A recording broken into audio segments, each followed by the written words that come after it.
não acha que a geração que está chegando aí está perdendo um pouco essa coisa da ambição, da vontade? Essa é uma conversa cara, tem que anotar. O que você vai fazer na tua empresa todo dia? Eu vou na minha empresa todo dia para fazer negócios.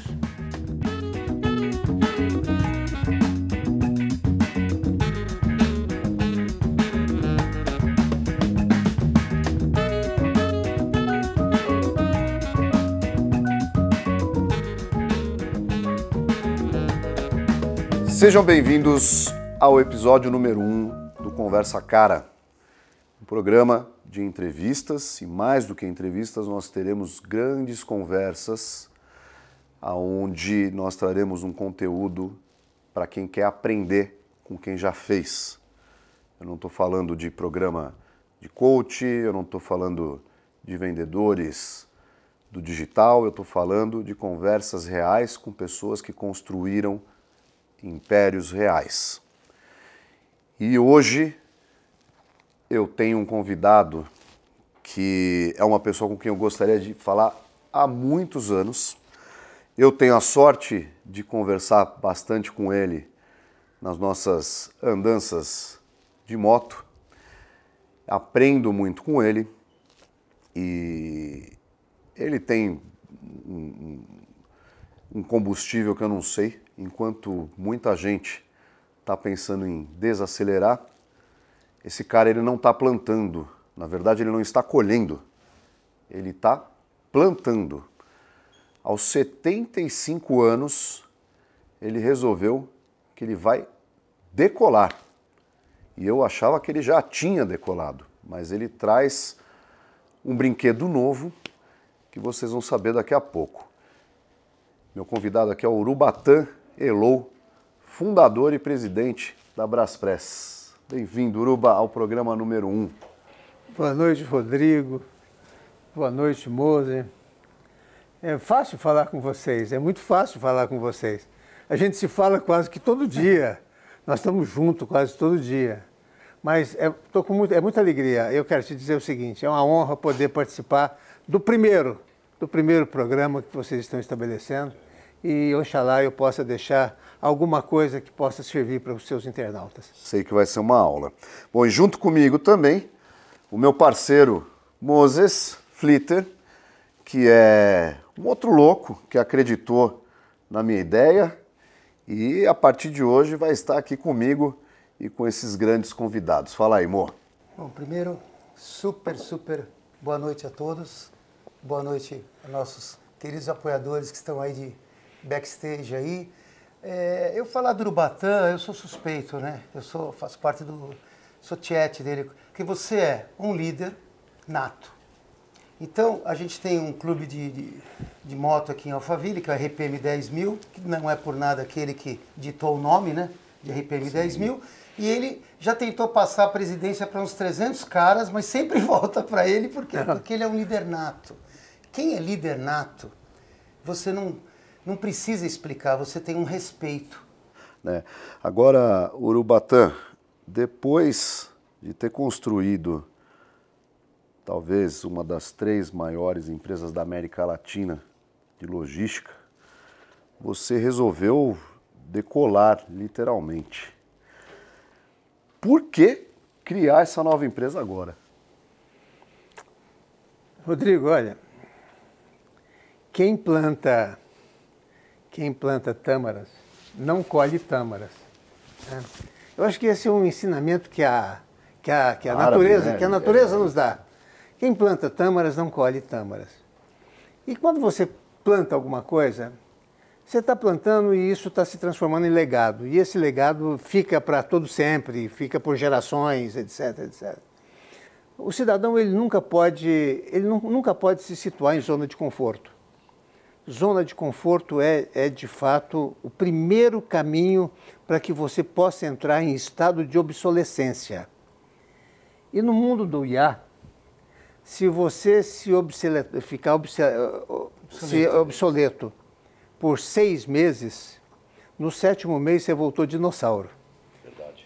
E aí, como dinossauro, você não tem mais ecossistema para você viver. Verdade. O seu ecossistema ele morre. não se realiza as coisas por dinheiro.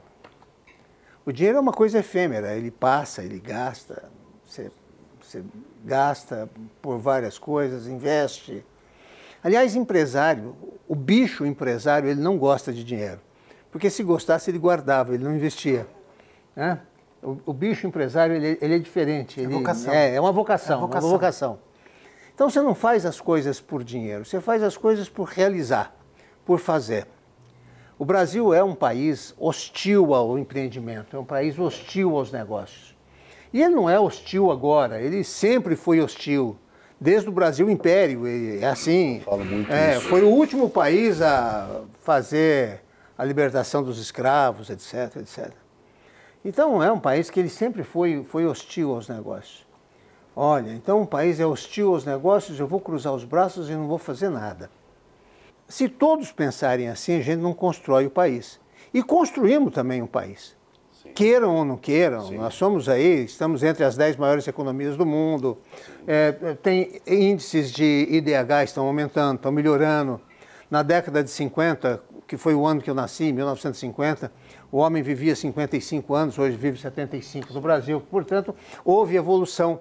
Qual que é o combustível que empresário brasileiro tem, que mesmo com todas essas dificuldades, com toda essa... É um país rude, né? Você se retroalimenta não permitindo que você entre em zona de conforto, para não entrar em estado de obsolescência. E não é o dinheiro que te move. O que te move é o realizar, é o fazer, é gerar emprego. Porque a riqueza não está no discurso vago de candidatos.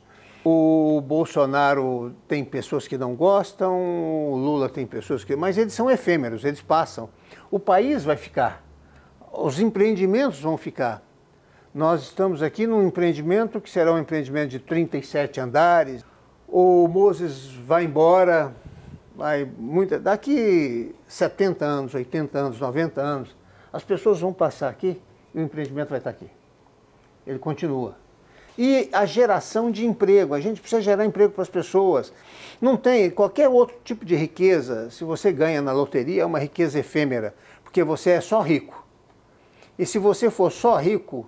Você é só rico. Você é só rico, você não é mais do que isso. Igual aos outros ricos. Você é igual aos outros ricos. Agora, a geração de riqueza está naquilo que você produz, de emprego, de benefício às pessoas, de relação com as pessoas, de relação humana com as pessoas, com os teus funcionários, com as pessoas que estão próximas de você. Olha, eu sou um sujeito extremamente caridoso, eu passo às vezes no farol, vem um menino, me pede alguma coisa e eu dou para ele 2 moedas. Você não fez caridade coisíssima nenhuma, você não tem que fazer caridade, você tem que ajudar as pessoas. Ensina as pessoas, cria emprego, incentiva a pessoa a trabalhar, fazer alguma coisa, forma a pessoa dentro do teu time, dentro da tua equipe, transforma a pessoa, você faz a transformação das pessoas. Então o que me move, na verdade, é poder fazer transformação de gente, transformação de pessoas. E isso é maravilhoso, cara, porque as coisas você começa a ver crescimento. E não queira ficar rico sozinho, não. Deixa que seus pares fiquem ricos também com você, que eles também ganham dinheiro. Porque, na verdade, a riqueza é uma consequência do ato de fazer a coisa bem feita. É a consequência de fazer a coisa com amor. Eu costumo dizer lá na empresa que aquilo lá, para mim, é tão bom, moço. Aquilo para mim, Rodrigo, é tão bom. E eu não sei. E ainda no final do mês, os caras ainda me pagam. Eu faço aquilo com tanta alegria, com tanto prazer. Quantos quilômetros você roda para chegar na tua empresa? Ida e volta 108. 108. De alegria, pura alegria e trânsito. Mas esses 108 quilômetros é o seguinte, você vai ter que criar sua infraestrutura. Eu vou 54 para ir, 54 para voltar.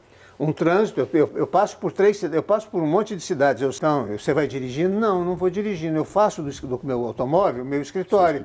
Então, eu tenho um motorista que ele não é meu motorista, ele é meu amigo, é um cara que vai na casa da minha mãe, que resolve as coisas. É um parceiro, está comigo há muitos anos. E enquanto ele está dirigindo, eu estou respondendo no WhatsApp, estou respondendo e-mail e tal. Você está trabalhando. Eu estou trabalhando. Aliás, quando eu chego no meu trabalho, essas coisas burocráticas, elas já estão mais ou menos prontas, porque foi 1h15, 1h20 para poder chegar até lá.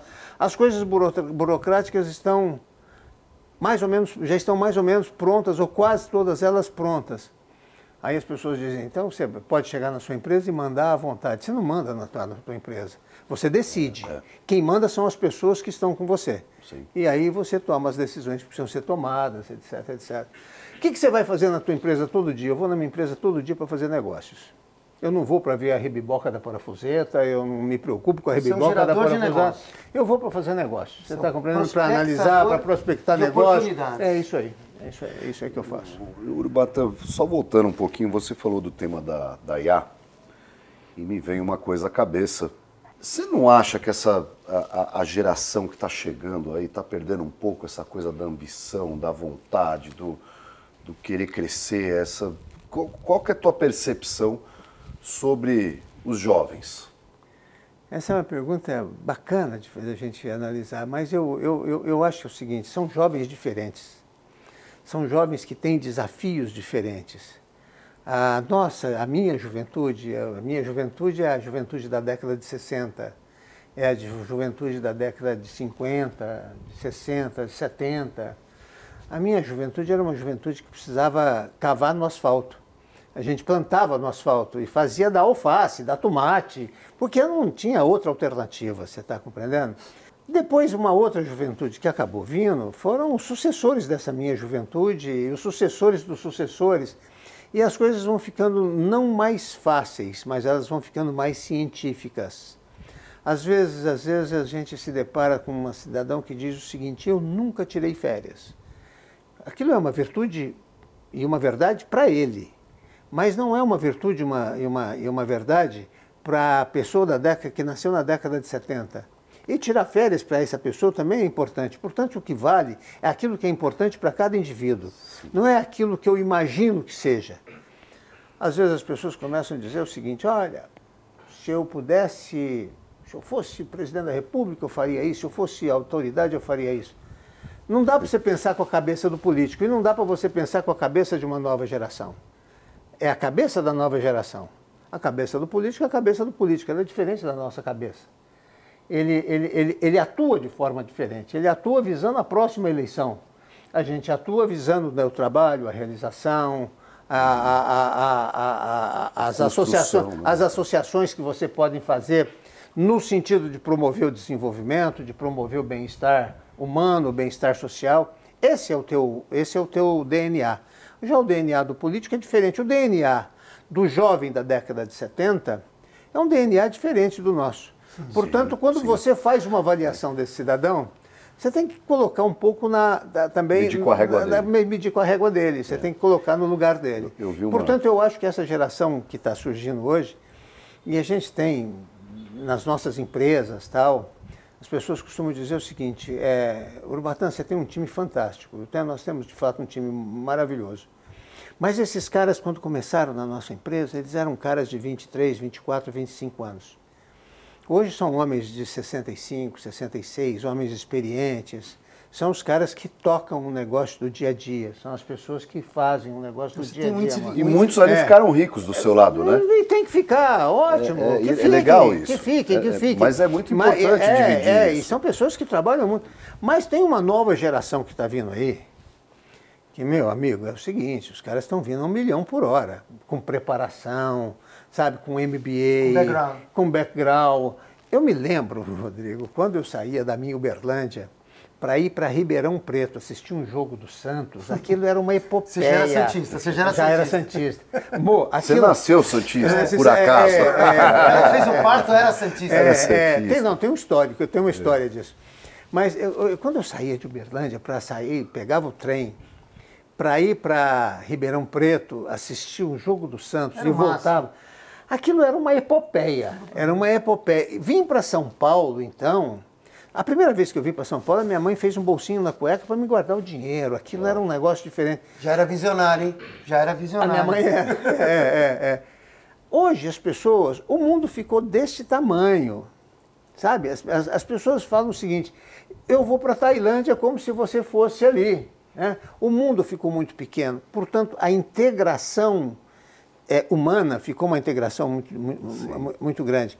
E esses jovens, eles têm uma oxigenação de informações muito maior do que a que nós tivemos na nossa A geração. capacidade de armazenamento deles é muito maior. maior. E processamento também. E é outra CPU, O HD é maior. O HD é maior. Nós funcionamos com Windows 7, eles já estão funcionando com Windows 15, 20, 30. Nós estamos no DOS. Nós estamos no DOS.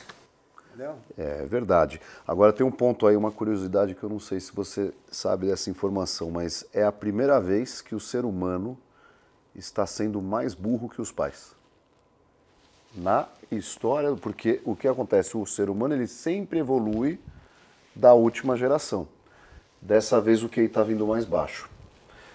E eu tenho um palpite, essas facilidades. Elas estão ajudando as pessoas a não pensar, a não precisarem pensar.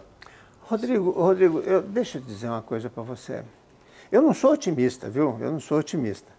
Mas eu quero te falar o seguinte, precisa saber quais são as métricas que se utilizava para medir QI há 30 anos atrás, há 20 anos atrás, há 10 anos atrás, e quais são as métricas que se utiliza para medir QI hoje. Se você for utilizar as mesmas métricas de hoje para o passado e me perguntar, quando eu tinha 21 anos, o que é a IA, você vai chegar para mim e falar o seguinte, o seu QI é 11. Né? Se você perguntar hoje o que é IA para um jovem desse, é outra pergunta.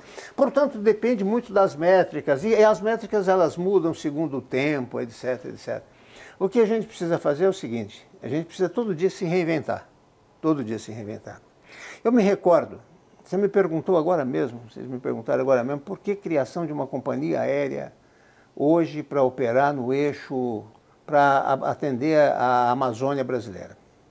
Quando eu comecei a Braspress, lá em 1977... 7 de julho. 1º de julho. Pô, tá vendo? 7 de julho foi uma Esqueci invasão. de novo. 7 de julho foi um dia trágico na nossa empresa. Aliás, 7 de julho do ano passado. 77.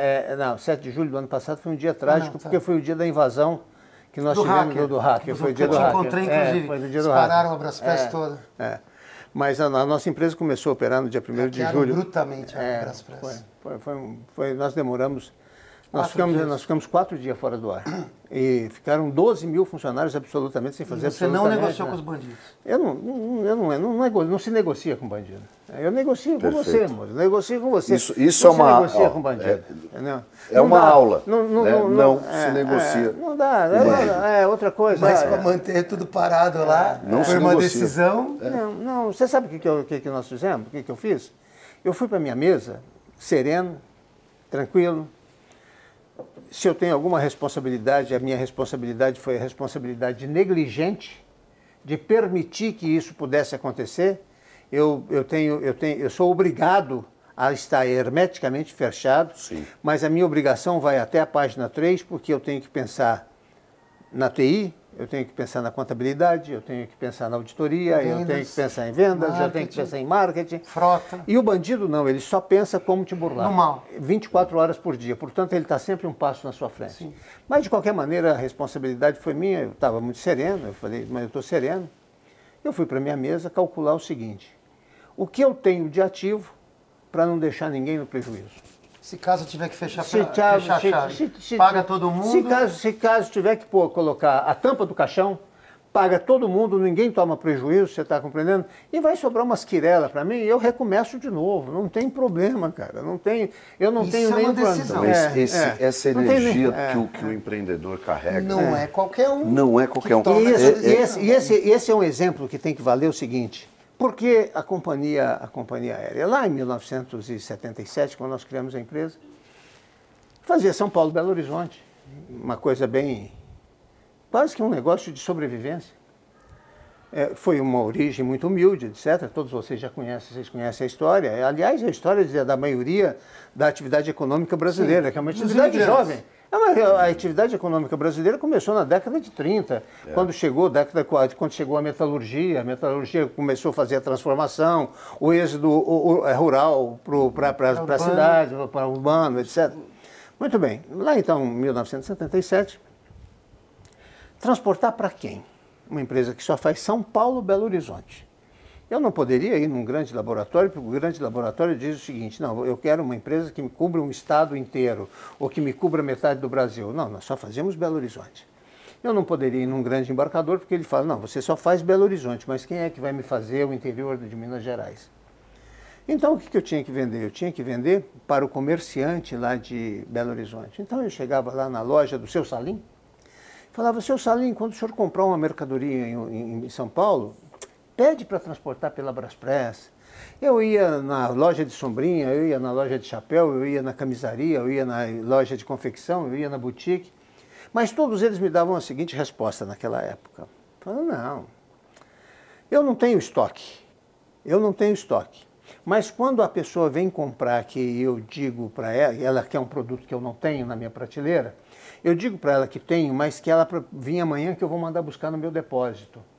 Aí, como eu não tenho essa mercadoria, o que eu faço? Eu ligo em São Paulo, eu compro a mercadoria, a pessoa que me vende a mercadoria leva lá no aeroporto de Congonhas, porque naquela época não havia Guarulhos, Sim. Eu levo lá em Congonhas e eu vou na Pampulha, porque também não tinha Confins, eu vou na Pampulha aqui e retiro porque ele manda pela VASP. Grande VASP. Eu falei, meu Deus. Sabe o que ele acabou de inventar? 40 anos atrás? Dropship. Dropship. Ele fez o dropship retroativo. Sem bancar um estoque. Deixa eu te falar, eu não podia perecer, eu precisava fazer alguma coisa. E eu precisava que esse cara, eu precisava concorrer com essa companhia aérea. Então, nós tínhamos aqui as nossas combizinhas que fazia coleta na cidade. Em 77 nós já fizemos um negócio chamado Disque Coleta, eu coloquei aquele sistema Ranger no nosso telefone, nas nossas combis, que tinha rádio. Naquela época nós tínhamos mais ou menos 9 combis, o cidadão pedia coleta, daí 15 minutos tinha uma Kombi que estava de pé. Tempo real. Era muito na frente. Peguei um caminhão de grande potência, reduzi a capacidade de carga dele, coloquei ele para fazer o eixo São Paulo-Belo Horizonte, então eu coletava aqui 5 horas, 4 horas, 3 horas da tarde, 5h30, 6 horas, 8 horas da noite o caminhão saía daqui, quando estava 6 horas da manhã, chegava em Belo Horizonte. D1, fazia entrega D1. Chegava em Belo Horizonte às 6 horas da manhã, na nossa lojinha de 110 metros quadrados, descarregava aquilo, as combizinhas saíam, fazia a entrega, o cara não precisava ir no aeroporto, o cara não precisava ir no aeroporto lá retirar a mercadoria. Nós tiramos essa carga do modal aéreo, passou para o modal rodoviário. E aí é o seguinte, cobrava-se uma tarifa ligeiramente mais baixa do que a tarifa aérea, que é altamente remunerativa, nos permitia margem, nos permitia capacidade de poder reinvestir, de poder melhorar, de poder aperfeiçoar. Estamos agora vivendo os anos modernos, os novos anos. A nossa empresa ficou uma empresa de dimensão nacional, nós operamos o Brasil inteiro através de uma grande rede, etc. Vocês atingem todos os municípios 100%, do Brasil, 100%. Inclusive a Amazônia Pluvial. Inclusive a Amazônia Fluvial. Prestem atenção. Inclusive todos os municípios do Brasil. A Braspress atende, inclusive toda a parte onde o governo não chega. Ele chega. De barquinho. Vai de barquinho, entrega nas aldeias ribeirinhas, etc. Ao mesmo tempo em que nós estamos fazendo uma coleta na Avenida Paulista, nós estamos fazendo uma entrega numa pequena aldeia à margem do rio Amazonas, à margem do rio Solimões, à margem do rio Madeira, etc. Muito bem. A empresa cresceu e hoje nós transportamos para a Amazônia. Aí nós transportamos mercadorias com alto valor agregado. Mercadorias que valem R$80 o quilo, R$100 o quilo, R$120 o quilo. Mercadorias que valem R$300 o quilo. Essa mercadoria ela sai de São Paulo, ela viaja 4 dias para chegar em Belém, ela chega em Belém, aí ela espera um dia, 5 dias. No dia seguinte... Isso não subiu. Isso no dia seguinte, esta carreta vai para cima de uma balsa, demora 6 dias subir no rio Amazonas. Deu 10, deu 12. Aqui é o seguinte, nesse trecho rodoviário, assalto e roubo de carga. Neste trecho fluvial, pirata pra caramba. Muita pirataria. Tem pirata no Brasil, então? Tem pirata. Não, isso é muito comum no rio Amazonas. Então, você sobe, você demora 4 dias subindo até Belém, você demora mais um dia esperando, mais 6 dias subindo, mais o outro dia esperando. Nós estamos falando de 14 dias para você fazer uma entrega de uma mercadoria de alto valor agregado. Se em 1977 nós tiramos esta mercadoria do mercado aéreo e trouxemos para o rodoviário, é lícito agora você fazer um raciocínio reverso. Inverso. Fazer um raciocínio reverso. Vou para o aéreo. Eu vou para o aéreo. Eu vou para o aéreo. Até porque a minha tarifa rodoviária, ela é tão cara para lá, Os emolumentos. que eu me sinto explorando o meu embarcador. Pelo custo. Pelo custo, ele me paga uma tarifa absurdamente remunerativa para mim correr todos esses riscos, você está compreendendo? Para o produto dele chegar com 16 dias, com 15 dias no Amazonas, num país onde tem uma Selic de 15%, onde as maiores taxas de juros do mundo, ele só recebe esse produto depois que está constatado a entrega, fazer um raciocínio reverso e dar justiça ao nosso embarcador e dar justiça ao modal aéreo. E aí nós chegamos à conclusão de que nós precisaríamos criar uma companhia aérea. Eu criei essa companhia aérea para mim. Eu estou com 75 anos. Não. Eu não criei essa companhia aérea para mim. Essa companhia aérea, para mim, ela serviu como dizer o seguinte, olha, nós estamos fazendo transformação. Nós estamos fazendo transformação na logística brasileira. Nós temos que fazer essa transformação na logística brasileira. Principalmente o hub, né? O hub de Amazonas vira Copos. Isso, exatamente. Sem dúvida. Toda a produção da Amazônia hoje, sem dúvida. Você resolveu o problema de entrega. Sem dúvida. E de lá para cá também. Sem dúvida. Hoje nós estamos fazendo um voo por dia. A partir do dia 1º de agosto, nós devemos fazer 10 voos por dia. A partir do dia 1º de agosto, nós devemos fazer 10 voos por dia. Tem demanda. 10 voos por semana. 10 voos por semana. E a partir do dia 1º de setembro, muito provavelmente, nós devemos fazer 20 voos por semana. Com mais uma outra coisa que precisa ser vista e precisa ser olhada. Hoje, o Rio Amazonas está em cheia. Você sai de Manaus e da Amazônia, ou você sai nadando, ou você sai voando. Você não tem rodovia. O ano passado teve uma seca que quase paralisou a indústria de Manaus, que é uma indústria de transformação. Não chegava peça. Não, que é uma indústria de transformação de mercadorias de valor agregado. Sim. Nós não estamos falando de commodity, não é soja, é televisão. Sim. Não é milho, é moto. A indústria de moto na Amazônia hoje é telefone celular, é chips, são produtos de valor agregado. Se nós tivermos novamente uma intempérie climática como essa, como tivemos no ano passado e como tivemos no ano retrasado, de uma seca do Rio Amazonas, para as Prazer Cargo se transformou numa ferramenta de auxílio à atividade produtiva de Manaus. E é isso que nós precisamos olhar. Uau. É isso que nós precisamos olhar. É o seguinte, quais são os benefícios que isso pode trazer para o Brasil? Isso alimenta o meu ego de empreender? Alimenta.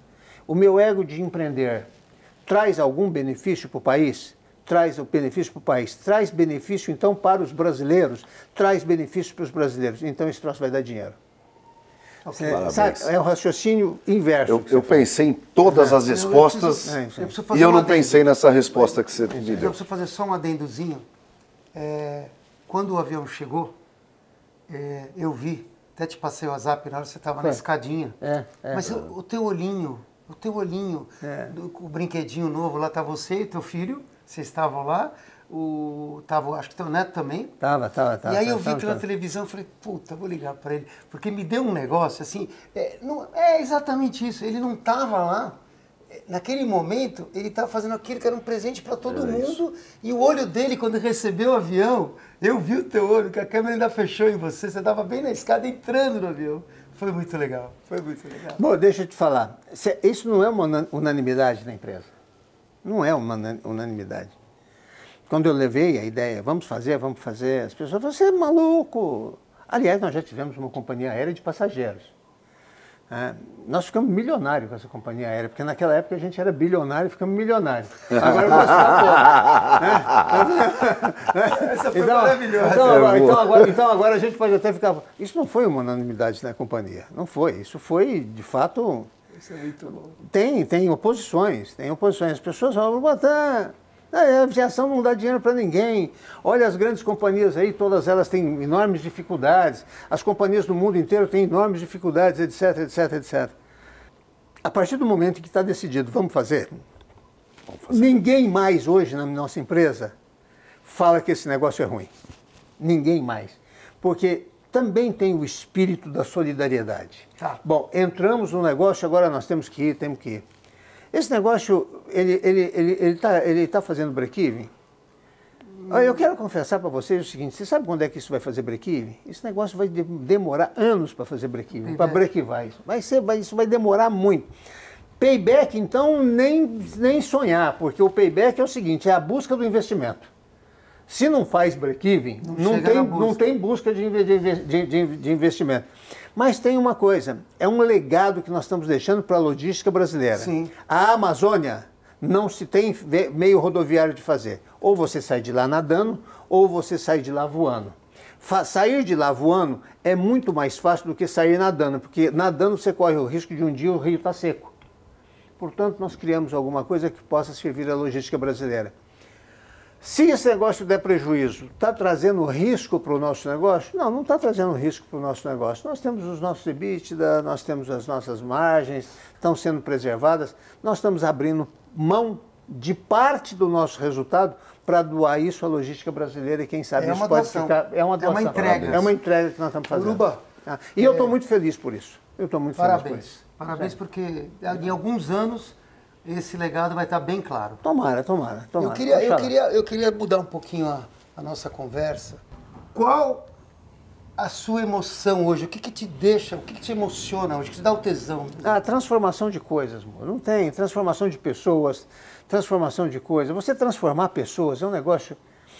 Eu fui uma vez no sertão brasileiro, numa cidade chamada, lá no sertão em Pernambuco, chamada Buíque.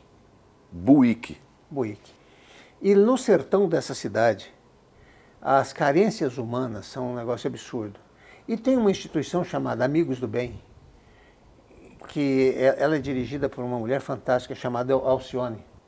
E ela um dia me convidou para mim ir lá. E eu te confesso o seguinte, aquelas coisas que te emocionam. Né? Teve uma mulher que chegou para mim, eu perguntei para ela, qual a idade da senhora? Ela falou, não sei. Quantos anos o senhor acha que eu tenho? Eu falei, a senhora deve ter uns 50 anos. Ela saiu numa alegria, contando para as pessoas que ela tinha 50 anos. E aí tinha um outro molequinho lá, eu perguntei para ele o que ele queria de Natal. Ele me perguntou, o que é isso? O que é Natal? O que é Natal?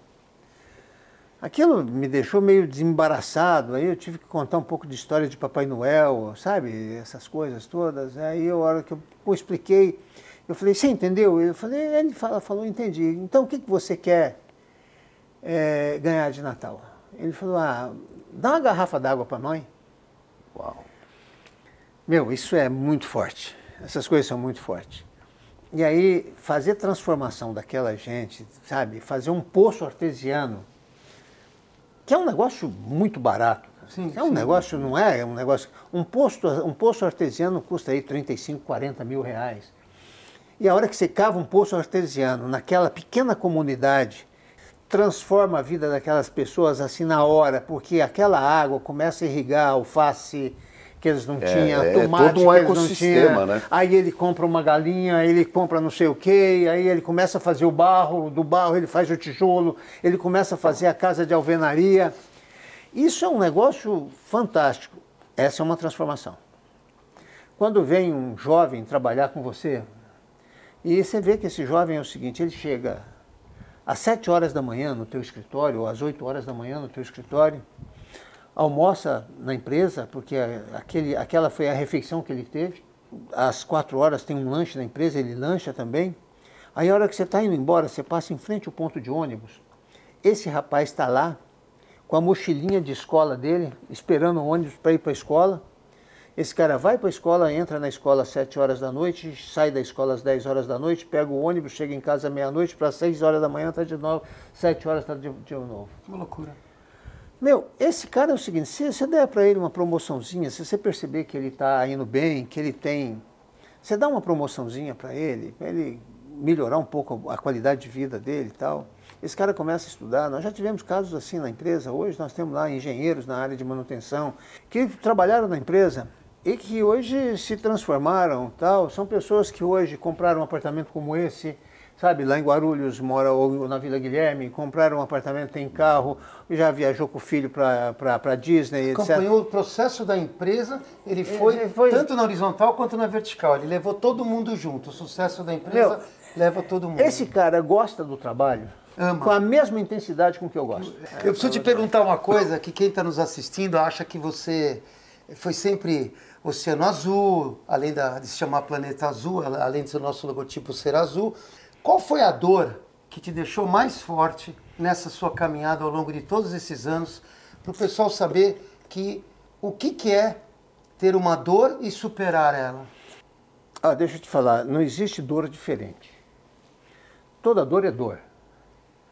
Eu já fui paciente oncológico, eu já tive linfoma, eu já tive leucemia, eu tive que fazer tratamento de medula, eu fiz quimioterapia, eu fiz radioterapia, é dor. Mas quando um dente está doendo, cara, isso incomoda pra caramba. Né? Então também é dor, né? Tudo é dor, né? Mas vamos você está com uma unha encravada. Você tem uma unha encravada. Vamos falar daquela dor que o pessoal não sabe. Mas eu quero te falar o seguinte, se você me perguntar qual é a dor maior que eu senti, nós já éramos uma empresa consolidada, nós éramos já uma companhia de dimensão nacional, nós tínhamos outros negócios, as outras empresas também eram prósperas, mas um negócio que realmente me trouxe um impacto muito forte, que no dia que eu fiz uma carta para todos os nossos funcionários, eu fiz aquilo com alta emoção, dizendo para eles que se ali eu não estivesse mais, que eles continuassem aquela obra, etc, etc, foi no dia da pandemia.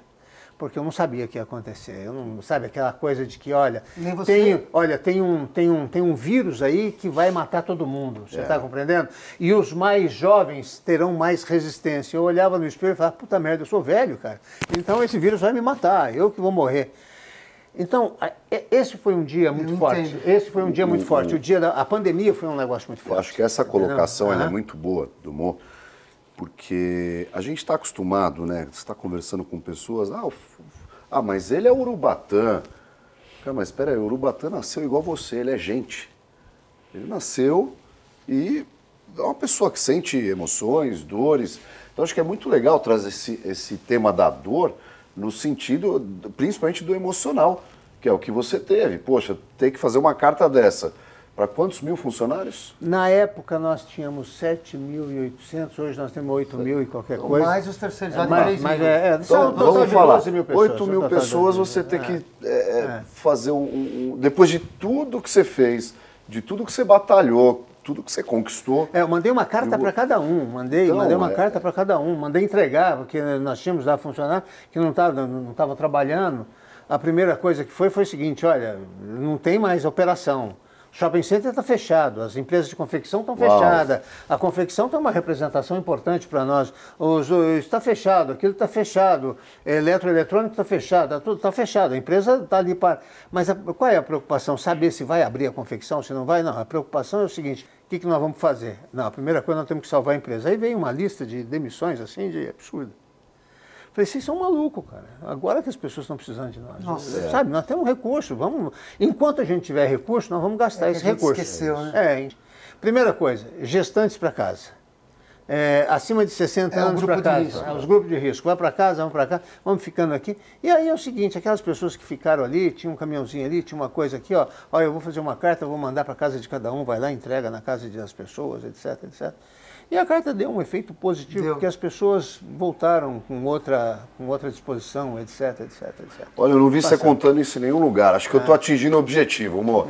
Que é o quê? Ó, se eu procurar no Google, eu não tenho essa informação. Aí você vai me falar o seguinte... Está mostrando quem é a pessoa. Mas aí você vai me dizer o seguinte, não, mas olha, uma coisa muito difícil é quando você morava na pensão lá na rua Santa Isabel, em frente à Santa Casa, numa vaga de 6 pessoas, você morava num beliche, etc, etc, etc, etc. Rapaz, como eu era feliz também naquele tempo. Tira de letra. Porque, deixa eu te falar uma coisa, eu tinha 19 anos, 20 anos, você não tem a ideia da finitude, que aquilo vai acabar. A vida é uma coisa eterna para você. Né? Você começa a ter a ideia de que o infinito não existe a partir de um determinado momento da sua vida. Aí você tem a ideia de que o infinito não existe. Mas, como eu era feliz ali, morando naquela pensão, convivendo com aquelas pessoas, etc, etc, etc. Porque você olhava lá para frente e você falava, não, olha... Olha o seu Amador Aguiar, que é o presidente do Bradesco. Nossa, olha o Antônio Hermílio de Moraes, olha aqui, sabe? Olha o Paulo Velhinho lá no Rio Grande do Sul, porque esses caras eu lia, sabe, eu lia aquilo como se aquilo para mim era uma Disney. Ler sobre a vida desses caras, entendeu? Pô, dá para fazer. Se eles fizerem é porque dá para fazer. São as referências.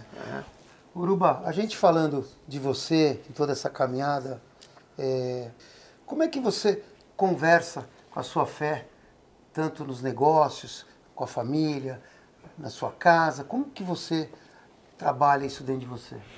Ô, Moisés, eu oro todos os dias. Todos os dias eu oro muito, à noite. Todo dia à noite eu agradeço pelo dia que eu recebi e agradeço por tudo aquilo que eu fiz e por tudo aquilo que eu sou. Porque, na verdade, é o seguinte, quando eu olho no espelho eu vejo tanto defeito em mim, porque o que aconteceu comigo só pode ter sido uma magia de Deus. Só pode ter sido um dom de Deus. Tudo que foi construído por todas as etapas e conhecendo todas as minhas fragilidades, ninguém mais do que eu para conhecer quais são as minhas fragilidades. Isso foi... nós somos obra de Deus, nós somos uma obra de Deus. Então, todos os dias eu agradeço pelo dia que findou e pelo dia que vai se iniciar a partir do momento que eu vou acordar. Isso eu faço todos os dias. Peço pela minha família, falo com Jesus, não é uma oração de Pai Nosso nem de Ave Maria, mas eu converso com Jesus todos os dias, numa capela que eu tenho lá, no oratório que eu tenho lá em casa. Faço isso todos os dias. E tem um mantra que eu carrego comigo e que eu procuro transmitir esse mantra na empresa, que é Deus, trabalho e família por último. Porque se o cidadão tiver Deus, se ele tiver trabalho, a família dele está protegida. A família está junto. Na família está protegida. Né? Porque você tem a fé, Deus, para você poder constituir a sua família. Você tem o trabalho para você manter a tua família. Se essas duas coisas estiverem bem conjugadas, a família está protegida. Esse tripé, eu acredito que ele seja a base sólida do sucesso pleno. Não tenha dúvida. Em cada uma das nossas unidades no Brasil inteiro, em alguns lugares a gente tem um oratório, em algumas filiais maiores nós temos lá uma pequena capela onde as pessoas vão. É uma capela ecumênica, porque desde que vai a Deus, você tem que respeitar todas as religiões, se ela caminhar é a Deus, tal, etc. E eu todo dia converso com Jesus, porque ele é o Filho de Deus. E é com ele que a gente tem que conversar todos os dias, e é ele que você tem que pedir as suas proteções. Bárbaro. É muito importante. Acho que a fé, ela... E tem uma coisa que aconteceu que é um negócio fantástico, cara. O meu filho Taiguara, há uns 2 anos atrás, foi vítima, e o Taiguara é um sujeito especial, é um homem especial, ele é um homem fantástico. Quando eu crescer, eu quero ser igual ao meu filho, igual ao Taiguara. Ele me gera bons exemplos todo dia. Todos os meus 2 filhos, aliás, Deus não me deu 2 filhos, deu 2 verdadeiros homens, o Júnior e o Taiguara. O Taiguara, há uns 3 anos atrás, vocês se lembram disso, teve um acidente, e ele teve um acidente com fogo do joelho para baixo. E ele passou por 35 atos cirúrgicos, ficou 3 meses na UTI, sentado na mesma posição, tomando todos os tipos de remédio contra a dor, enfim, ele passou por um período. E o Taiguara hoje é um homem de uma religiosidade muito grande. Vocês conhecem, sabem disso. Ele é de uma religiosidade... E realmente ele mudou completamente. Ele é um homem hoje de uma religiosidade enorme. E essa religiosidade também do Taiguara, ela contaminou toda a família. Então hoje a gente é muito agradecido até pela própria salvamento do Taiguara. Fé é essencial para os negócios e para a família. Muito bem. Bom, pessoal, vou fazer uma pausa aqui para o nosso parceiro, o Diaço. É uma empresa que está apoiando a gente desde o começo. São caras que entendem muito de construir o Brasil, mas quem constrói também pergunta. Então eu vou soltar para você a pergunta do meu amigo Hélio Trevisan, que é um dos fundadores da Diaço, e mandou uma pergunta especial aqui para o Urubatã. O que o senhor considera a base estrutural mais importante para manter a coragem de inovar depois de tanto ter conquistado? Hélio, deixa eu te responder o seguinte, pensamento meu. Quem planta tâmaras não colhe tâmaras. Então você precisa ter coragem para poder plantar a tamareira, aquela tamareira que você não vai provavelmente ver produzir, mas que ela vai produzir para algumas pessoas no futuro, para alguém, etc, etc. Portanto, esse é um processo que você tem que fazer de reconstrução, de se reinventar a cada momento. Você não pode deixar de não se reinventar. Eu costumo dizer que nós somos uma empresa hoje, no nosso negócio é um negócio complexo, é um negócio que depende de infraestrutura brasileira, etc, etc, etc. Mas nós somos uma startup de 48 anos. E todos os dias nós temos que inventar uma coisa nova para que a gente possa efetivamente caminhar no estado da arte. Porque é esse estado da arte que o nosso mercado, que os nossos usuários esperam de nós. Portanto, nós precisamos constantemente estar nos renovando. E eu repito, essa coisa de, às vezes, se você tem um medo é sentimento. Coragem é atitude, precisa ter atitude. Fantástico. Olha, se você me permite, também vou dizer uma coisa, Urubatã. Me encanta a humildade que pessoas como você, que atingiram pontos muito desejados pela maioria dos empreendedores, você ter a humildade de se posicionar como uma startup. Muito porque bom. Muita gente podia subir no palanque ali e falar, olha, eu tenho 48 anos de empresa, eu não tenho essa humildade, e ela revela um lado teu que acho que assim, a única constante tem que ser a mudança. E a startup é um ato de se renovar, de buscar coisas novas, de você não estar parado, de não entrar em obsolescência. E o meu mercado é muito competitivo, o seu mercado é extremamente competitivo. O do humor é competitivo. Se a gente não se reinventar todos os dias, e a reinvenção é uma startup. Você cria fatos novos, conceitos novos, muda de conceito, não existe conceitos definitivos. Se o tempo passa, as coisas são efêmeras. Você vai mudando de conceito, etc. Então, portanto, eu acho que você tem que ser sempre uma startup. Parabéns. Obrigado. Obrigado por essa aula. Mais uma aula. Falando aqui de mudanças, eu queria voltar um pouco num assunto que a gente falou de uma forma muito rápida,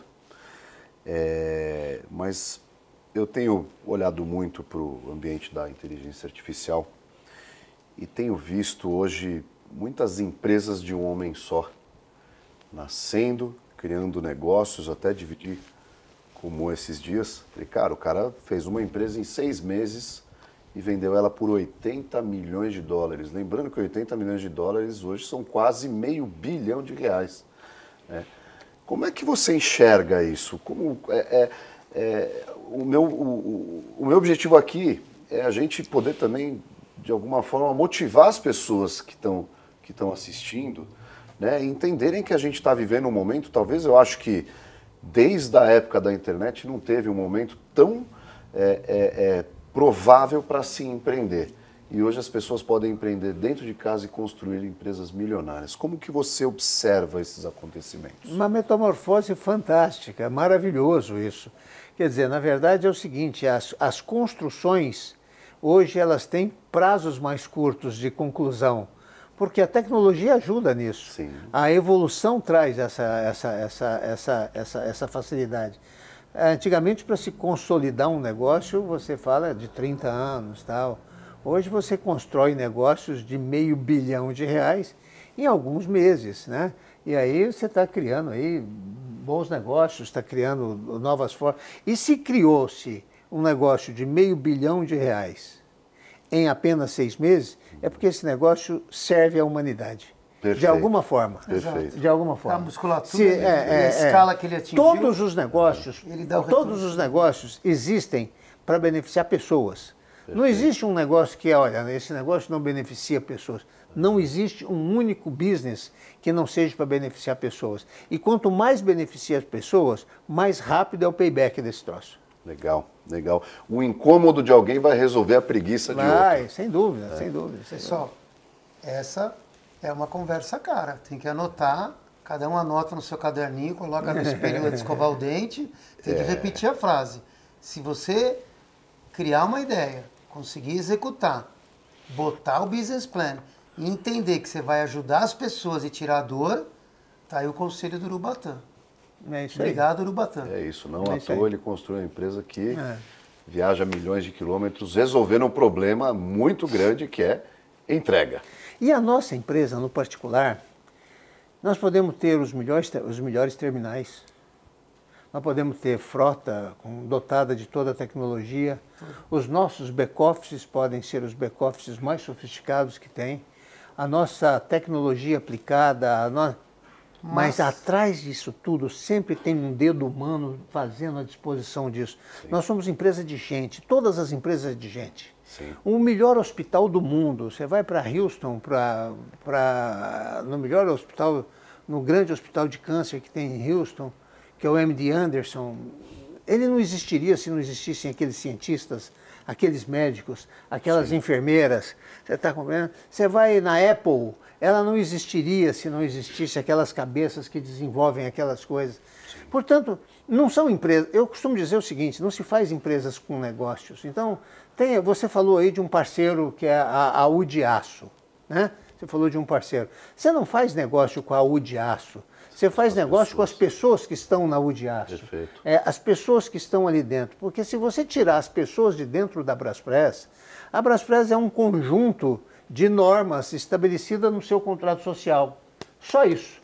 Nada mais do que isso. Você está compreendendo? A mesma coisa é com a U de Aço, a mesma coisa é com a Volkswagen, a mesma coisa é com as fábricas chinesas, a mesma coisa... Aqueles carros, aqueles automóveis maravilhosos são construídos por pessoas. Perfeito, perfeito. Eu costumo dizer, né, dentro desse contexto da inteligência artificial, eu digo que a inteligência artificial sem a inteligência natural, ela é só um robozinho. Ela continua artificial. Ela continua artificial. Ela continua artificial. Uruba, se você tivesse que começar de novo, com os seus 25 anos, o que você faria diferente?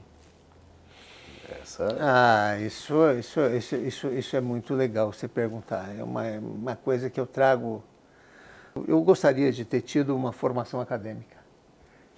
Sabe, você... Acho que eu ia falar que você queria ser piloto de Fórmula 1. Não, eu gostaria de ter uma formação acadêmica para poder errar menos. Porque, na verdade, é o seguinte, as pessoas falam muito de que, não, o importante é o feeling. Se o importante for o feeling, pega uma meia dúzia de cachorro e põe na tua empresa que você vai desenvolver, porque ninguém tem faro melhor do que cachorro. Né? Então, não, mas você fez um curso lá em Belo Horizonte agora, que você fez a faculdade de Ciências Políticas. Você acompanhou. Isso aí. Isso é acadêmico. Mas não é uma formação acadêmica que poderia estar diretamente ligada no meu business. Ok, não, você fez... Eu construí o meu... serviço, você fez o seu serviço. Eu costumo dizer o seguinte... Talvez o nosso sucesso seja uma resultante de todos os nossos erros.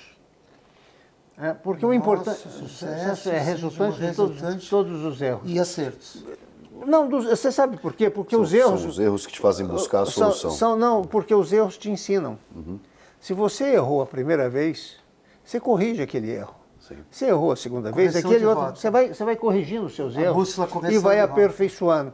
A formação acadêmica pode fazer com que você cometa menos erros. Perfeito. Porque você deixa de ser menos intuitivo e mais científico. Quanto mais científico você for, muito provavelmente você vai ter uma via mais pavimentada. Se você é intuitivo, você vai cair em alguns precipícios, vai ter que subir de novo, etc, etc, e isso faz perder tempo. Acho que, de novo, aí, somando os dois. É isso aí. A inteligência acadêmica e a inteligência intuitiva. Para mim é essencial. E nessa linha da formação acadêmica, se hoje o Urubatã tivesse a oportunidade de ensinar pessoas, o que você gostaria de ensinar? Eu vou te falar uma coisa para você. Você tem visto através de editoriais de vários jornais, que eu gosto muito de ler, editorial de jornal. Eu gosto do editorial do Globo, do editorial da Folha de São Paulo, do editorial do Estado de São Paulo, do Correio Brasiliense. Quando você vê... As pessoas precisam conhecer o seguinte, não tratar a política como geni. A política no Brasil ela é tratada como geni. E ela não é no Brasil. O mundo ocidental trata a política como geni. Sim. E você só consegue fazer transformação de coisas para o bem e para o mal através da política. A Segunda Guerra Mundial é uma resultante de uma política equivocada. Muito parecido com o que a gente está vivendo hoje. O desenvolvimento da Noruega, o desenvolvimento dos países nórdicos é uma resultante de uma política bem feita. De uma política bem feita. E aí a gente começa a ver essa rivalização entre direita e esquerda, entre essas coisas. Essas coisas precisam ter um momento em que as pessoas precisam começar a ter um pouco mais de compreensão sobre essa questão de ordem política. Essa questão do tarifaço agora é um ato eminentemente político, isso não tem nada de técnico, é um ato eminentemente político. E que vai ter que encontrar uma solução política. Porque ele também. vai gerar ele vai encontrar consequências. também Hoje estava tendo um debate o seguinte, porque, olha, o Lula é isso. Olha, o Lula está numa posição agora extremamente cômoda, porque ele não olha as coisas para só o benefício do país. Ele mira a próxima eleição. E para a próxima eleição... Isso foi colocado no pedestal. Isso para a próxima... E levantar a bola dele. O Trump tomou essa decisão porque é uma decisão que está ligado ao discurso dele de campanha. Sim. Da defesa... É o nacionalismo. Foi uma posição política de lá e foi uma posição política daqui. Vai ter que ter uma solução política. E a gente tem que aprender a conviver com essas coisas. Sim. Porque essas coisas existem. Agora, isso existe na nossa civilização ocidental. É assim que funciona na civilização ocidental. Já a civilização oriental, a gente está começando a aprender a conhecer. E às vezes você tem um pouco de receio dessas coisas. Olha, isso está vindo da China. Mas está vindo coisas boas da China, carro elétrico, alguns produtos que estão se aperfeiçoando. Você está compreendendo? A China não é um país eminentemente comunista, ele é um país capitalista, mas é um capitalismo exercido de forma diferente e que está dando certo. Sim. E que está dando certo. Sim. Será que não existem coisas lá que a gente pode olhar e começar a orientalizar isso? Eles estão 5 mil anos na nossa frente. Então, a gente precisa começar alguma a ter coisa essa esses compreensão. caras podem ensinar. Aí, se você me perguntou o seguinte, se eu pudesse ensinar alguma coisa, eu gostaria de criar uma capacidade de poder ensinar isso, coisa que eu não tenho. Mas eu gostaria de ter uma capacidade de poder ensinar isso, para fazer com que as pessoas pudessem ter uma compreensão efetiva dessas coisas que estão acontecendo. A forma com que nós olhamos a política de uma forma rasa. É que a gente julga o político pela nossa ótica. Você está compreendendo? Você não pode julgar o leão pela ótica do leão. O leão, ele é carnívoro, ele vai te atacar, você está compreendendo? Você tem que olhar o leão pela ótica do leão. A ótica do leão é o seguinte, é instinto. A raiz dele. É instinto. Você olha o político, não pode olhar o político pela sua ótica. É diferente. Ele é um ser humano, mas é um bicho absolutamente diferenciado de você. É o líder, né? São outros interesses. São outros interesses. Da mesma forma, e está tudo certo. Cada um tem uma postura, uma posição. Cada um tem os seus interesses. Tem muita gente que olha para o empresário no Brasil e fala, esse cara é louco. Aí você me perguntou o seguinte, se eu pudesse ensinar alguma coisa para alguém, eu gostaria de ter 100% desta compreensão que eu não tenho, de poder transmitir isso. Se um dia eu tiver 100% dessa transmissão, eu poderia fazer. Quem poderia ter, talvez, as grandes cabeças políticas e de estadistas do mundo, que passaram pelo mundo. O mundo teve grandes estadistas, assim como o Brasil também teve já grandes estadistas, etc, etc. Hoje a gente vive uma carência de lideranças. Total. Tem uma carência absurda de liderança, você está compreendendo? Mas se eu pudesse ter a capacidade de poder fazer com que as pessoas pudessem ter uma compreensão mais efetiva da vida política, e as pessoas que tivessem oportunidade de participar da vida pública, porque na verdade é o seguinte, quando os bons não ocupam aquele lugar, os maus acabam ocupando. Sim. E hoje os bons estão muito retraídos com relação a ocupar essas posições. Concordo. Viu só? Foi uma aula? Sempre. É? Sempre. Eu também acho que foi uma aula para todo mundo aqui que assistiu, porque eu acho que a gente cumpriu o objetivo de extrair do Urubatã aquilo que ele não falou em outros lugares. Não sei, o que você achou, Urubatã? Foi legal, foi um bate-papo com dois amigos, que daqui a pouco sábado a gente se encontra lá no café. E quem sabe a gente marca um passeio de moto. Boa. Obrigado, Urubatã. Sabe as palavras e Bonitas palavras. Muito obrigado, tá? muito obrigado. Então hoje a gente teve uma aula, né, sobre o que significa construir uma empresa, né, uma visão, um país com um homem extremamente inquieto, que é o nosso amigo Urubatã, que trouxe aqui pra gente todo tipo de assunto, mostrou que fé faz parte, sim, do sucesso, né? E lembrou pra gente que tempo não é o limite. Eu acho que isso também é muito valioso para quem empreende, para quem empreendeu e para quem vai empreender, né? O tempo não é o limite. Urubatã, mais uma vez, obrigado aí por dividir essa história linda. Muito obrigado, Rodrigo. E ajudar a gente não só a sonhar, mas levantar. Obrigado, muito obrigado. Valeu, galera. Essa foi uma verdadeira conversa cara. Obrigado. Obrigado.